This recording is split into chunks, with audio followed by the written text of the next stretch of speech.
আসসালামু আলাইকুম। আজকে আপনাদের জন্য নিয়ে এলাম চট্টগ্রামের আঞ্চলিক ভাষায় দুই বন্ধুর কথোপকথন। চলুন শুরু করি। আরে কেমন আছিস? কোথায় যাচ্ছিস? চট্টগ্রামের আঞ্চলিক ভাষায় এটি হবে, আরে কেন আসস? হরে জ্বর? ভালো আছি, বাজারে যাচ্ছি। তুই কোথায় যাচ্ছিস? গম আছি, বাজারত যাইর। তুই হরে জ্বর? আমি অফিস থেকে ফিরছি, অনেক দিন পর দেখা হলো।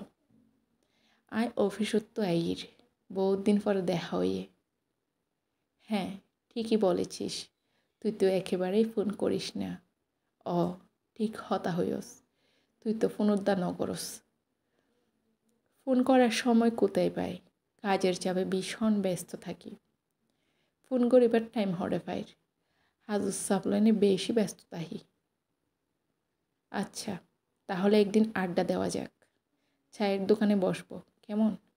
আচ্ছা, তাহলে একদিন আড্ডা দেওয়া যাক, চার দোকানত বসম, কেন? দারুণ হবে। চার আড্ডা ছাড়া জীবন তো একেবারেই ফাঁকা। বেশি ভালো হইব, চা আড্ডা ছাড়া তো জীবন একবারে অচল। ধন্যবাদ সবাইকে।